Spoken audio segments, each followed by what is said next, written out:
131. Aspas. Porém o excelso não habita em feitura de mãos, como diz o profeta. Fecha aspas. Atos, capítulo 7. O 7º capítulo do livro dos Atos é valioso repositório de excelência doutrinária. Ele sozinho vale por uma Bíblia inteira. 132. Aspas. Senhor, que queres tu que eu faça? Fecha aspas. Atos, capítulo 8. A pergunta que todos deveriam fazer, porque todos são pecadores ou espíritos em processo evolutivo, e o Senhor responderia a todos: cultivai os 3 sentidos da lei, que foi como eu fiz. Porque, sendo ele o divino molde, deve ser seguido. Ademais, ninguém pode vir a seguir a trilha certa constituída de sabedoria e de virtude nos atos em geral, sem respeitar nas obras a moral, o amor e a revelação. A casa sem alicerce poderá ficar de pé? Consultai a parábola. E se alguém conhecer alguma associação humana com o título de religião, mas que esteja fora dos 3 sentidos da lei de Deus, pode afirmar que religião não é, e que ruirá por terra quando as coisas forem repostas nos devidos lugares e a verdade triunfar sobre a mentira. 133. Aspas. João, na verdade, batizou em água, mas vós sereis batizados no Espírito Santo. Fecha aspas. Atos, capítulos 10 e 11. João fez do batismo de água o pretexto para atrair agentes, a fim de anunciar a Jesus, que vinha sendo esperado há 36 séculos. Valeu-se do mesmo pretexto para convidar à purificação. O batismo de água é humano e formal, tendo Roma feito dele um meio de vida e o pretexto para blasfemar contra o batismo de revelação, que é do céu. 134. Aspas. E vós, quem dizeis que eu sou? Fecha aspas. Evangelho. Primeiro procurou saber Jesus o que dizia o povo. Depois, o que pensavam os discípulos sobre ele. E Pedro respondeu, inspirado por um Santo Espírito: Tu és o Cristo, o Filho de Deus vivo. E como Jesus vinha cumprir a promessa do derrame de Espírito sobre toda a carne, respondeu: Bem-aventurado és tu, Simão Barjonas, porque não foi a carne nem o sangue quem te isso revelou, mas sim o Espírito de Deus. E sobre esta pedra edificarei a minha doutrina, e as portas da inferioridade não poderão contra ela. Entendam isto. Filho da mulher, homem natureza. Filho do homem, homem apenas iniciado. Filho de Deus, Espírito cristificado. Jesus foi reconhecido como o Cristo que devia vir, Cristo que estava sendo esperado há 36 séculos, e afirmou que vinha cumprir a promessa feita umas 20 vezes no Velho Testamento. Mais tarde, no dia do batismo de Espírito, no Pentecoste, Pedro reafirmou Cristo como sendo o portador da promessa. O capítulo 2 dos Atos é inconfundível. 135. Aspas. Consultai as Escrituras. Fecha aspas. Jesus.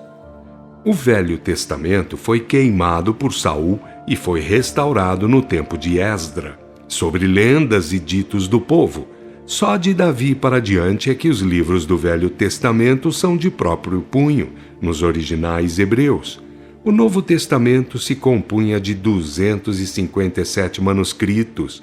A primeira seleção reduziu-os a 87, a segunda a 28, e a Vulgata constitui o resumo, segundo os interesses do imperialismo despótico e sanguinário de Roma. No IV século, foram feitas coisas escabrosas com os escritos apostolares, foram cometidas adulterações tremendas, além de terem sido mortos os cultivadores do batismo de Espírito e de terem sido destruídos os cenáculos iniciáticos de todos os recantos do Império Romano. Jesus foi crucificado 2 vezes, uma vez em nome de Moisés pelo Sinédrio e pela súcia farisaico-saduceia, e outra vez por ordem de Constantino ou do Império Romano. O batismo de Espírito voltou através de Elias com o nome de Espiritismo, precisamente por ser a restauração do batismo de Espírito que a Jesus custou a vida. A verdadeira Escritura é a revelação, é a palavra de Deus, sempre viva e servindo assim, advertindo, ilustrando e consolando. E o profeta, ou médium, é muito responsável porque ele é o intermediário, o servo da mensageria divina. Quando o médium ou profeta se desequilibra, os santos espíritos afastam-se e os espíritos ignorantes e capciosos interferem, ensinando a trair a lei de Deus. Para quem quiser atender, isto é fundamental. O documento fundamental é a lei de Deus. O Evangelho foi a vida que Jesus viveu. Jesus é a lei viva, é moral, é amor e é revelação. 136, aspas. E havendo entrado em casa do fariseu, se sentou à mesa. Fecha aspas, Evangelho. Jesus sentou à mesa e conheceu mais um capítulo da hipocrisia, porque o fariseu tudo observava por fora e nada podia considerar do que havia por dentro. Para o fariseu, a Madalena devia ser expulsa, enquanto que ele, todo formalista e exterior, devia ser glorificado. Jesus, entretanto, repetiu muitas vezes que uma tal mulher pode valer mais do que uma multidão de fariseus. O ignorante simples é digno de toda consideração. O ignorante presunçoso é digno de admoestação. Nenhum erro deve ser justificado, mas ao pecador penitente sempre se deverá a obrigação de tolerância e de ajuda na redenção. Observai isto. Enquanto logo mais Jesus era crucificado pelos sinedristas e fariseus, Maria Madalena chorava ao pé da cruz e viria a ser a primeira pessoa a ter contato com o Cristo redivivo. O Espiritismo é a restauração do batismo de Espírito, que ninguém o transforme num cenário farisaico. 137, aspas. Marcos, capítulo 10, fecha aspas. Este livro foi feito para servir de ponto de partida a meditações. Como a lei de Deus foi ordenada como centro de gravidade, porque em torno dela é que gravitaram e gravitam Moisés e Jesus Cristo, este livro é todo a base da lei de Deus, o documento inderrogável. O capítulo 10 do Evangelho segundo Marcos contém 3 pontos principais de doutrina: o divórcio, a riqueza e o céu exterior. Sobre o divórcio, quando 2 almas se tenham divorciado, o que é pior, melhor seria o divórcio de corpos, para evitar erros maiores. Porque o adultério será sempre desequilíbrio, infração para com a lei de harmonia. Se puderem viver os dois em boa amizade, tanto melhor. Caso contrário, convém divorciar. Porque é bom evitar males eventualmente maiores, porque o casamento é ato de muita responsabilidade, sendo a sua destruição, ou da família, ação altamente comprometedora. Sobre a riqueza. Como só Deus é Senhor, não havendo César algum que tenha sido recomendado, porque todos passarão e prestarão contas, convém fazer da riqueza a árvore frondosa, que dê madeiras, sombras, flores e frutos. Desde que o Cristo falou isso, muitos ricos puseram as barbas de molho e muitos pobres começaram a caluniar. Ninguém desabrochará o céu interior mais ou menos pelo simples fato de ser rico ou pobre, mas sim pela conduta, como pobre ou rico, porque tudo são experiências e provas. Sobre o céu exterior. Convém dizer que ninguém o herdará e gozará a menos que desabroche o céu interior. O pedido de Tiago e de João, portanto, foi um pedido absurdo. Nunca haverá um redentor gratuito. Nunca o reino do céu será dado por um terceiro. Ninguém nasceu jamais para ser um fazedor mágico de santos ou perfeitos. Cada um Filho de Deus, deverá desabrochar normalmente, cursando os mundos, as vidas, as condições e situações. 138. E que amá-lo cada um de todo o seu coração, e de todo o seu entendimento, e de toda a sua alma, e de todas as suas forças, e o amar ao próximo como a si mesmo, é uma coisa que excede a todos os holocaustos e sacrifícios. Fecha aspas. Marcos capítulo 12. O coração cheio de amor é cheio de paz. O entendimento farto de conhecimento é farto de autoridade. Toda alma unida a Deus é alma situada no trabalho. Tudo isso está contido em duas palavras: o saber e a virtude. Holocaustos e sacrifícios são idolatrias pecaminosas que só se desculpam em povos primitivos, embrionários em evolução.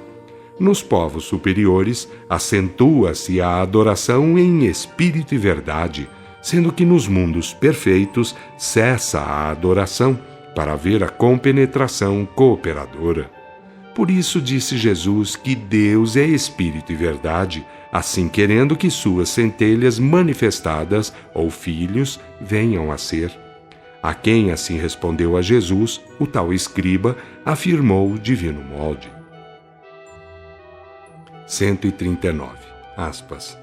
Não estás longe do reino de Deus. Fecha aspas.